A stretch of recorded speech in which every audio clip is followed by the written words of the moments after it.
Iranian supreme leader Ayatollah Khamenei చనిపోయినట్లు Iran media కూడా confirm చేసింది. ఆయన తన కాంపౌండ్లోనే, తను ఉంటున్న ప్లేస్లోనే ఆయన యొక్క శవం దొరికింది. అంత దారుణంగా ఇజ్రాయెల్ అమెరికా జాయింట్ ఆపరేషన్ చేశాయని కూడా మనకు అర్థమవుతుంది. ఎక్కడ ఏ స్కోప్ మిగల్చకుండా ఆయతుల్లా ఖమేనీని హతమార్చేశాయి.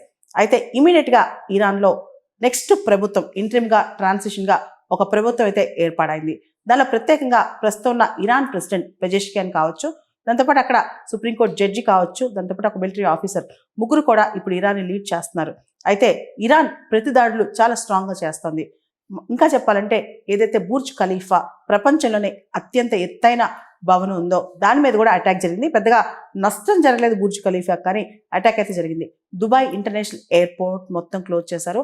ఖతార్ కావచ్చు, బహ్రెయిన్ కావచ్చు, ఇలా మిడిల్ ఈస్ట్లో చాలా దేశాల్లో ఎయిర్ స్పేస్ని ఆపేశారనమాట.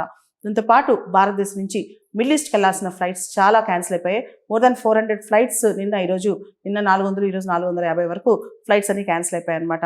ఎందుకంటే అక్కడ మిడిల్ ఈస్ట్లో ఉన్న భారతీయులు కూడా అప్రమత్తంగా ఉండాలని చెప్పి మనం వాళ్ళందరికీ కూడా అడ్వైజరీ జారీ చేశాం.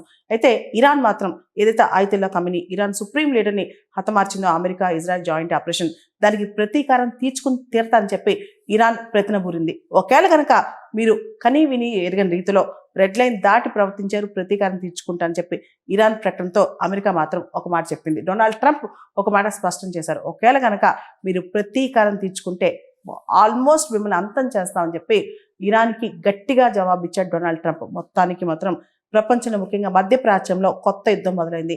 దీనిలో మనం చూస్తే కనుక ఆయిల్ ప్రైజెస్, చమురు ధరలు బాగా పెరిగే అవకాశం కనిపిస్తుంది. చమురు ధరలు పెరగటమే కాదు, ఏదైతే చమురు ఎక్స్పోర్ట్స్ ఉన్నాయో మిడిల్ ఈస్ట్ నుంచి వచ్చే ఎక్స్పోర్ట్స్ కూడా ఎఫెక్ట్ అయ్యే అవకాశం కనిపిస్తుంది. రెడ్ సీ, ఎర్ర సముద్రం ఏదైతే ఉందో అది హౌతీస్, ఇప్పుడు ఇరాన్కి చాలా సపోర్ట్ హౌతీ రిబల్స్ మనకు తెలుసు. ఈ హౌతీస్ కూడా రెడ్ సీ మీద దాడులు చేసే అవకాశం కూడా కనిపిస్తుంది. ఈ సమయంలో మొత్తం మిడిల్ ఈస్ట్ వెళ్ళే ప్రయాణికులందరూ కూడా అప్రమత్తంగా ఉండాలని చెప్పి చాలా దేశాలు ప్రకటించాయి. దుబాయ్లో ఎవరైతే టూరిస్టులు ఉన్నారో వాళ్ళు కూడా చాలా జాగ్రత్తగా ఉండాలని రకరకాల దేశాల నుంచి, వాళ్ళ దేశం నుంచి వెళ్ళిన పౌరులకు చెప్తున్నారనమాట. ఈ సందర్భంగా మొత్తం ఈ ఆపరేషన్ చూస్తుంటే ఇరాన్ ఏదైతే షియా లీడర్షిప్ ఉందో మనందరికీ తెలుసు, ఇరాన్లో సుప్రీం లీడర్ టాప్, ఆయన్ని అటాక్ చేసింది అమెరికా. గత మాసంలో వెనిజులా ప్రెసిడెంట్ని ఎత్తుకెళ్ళిపోయింది అమెరికా.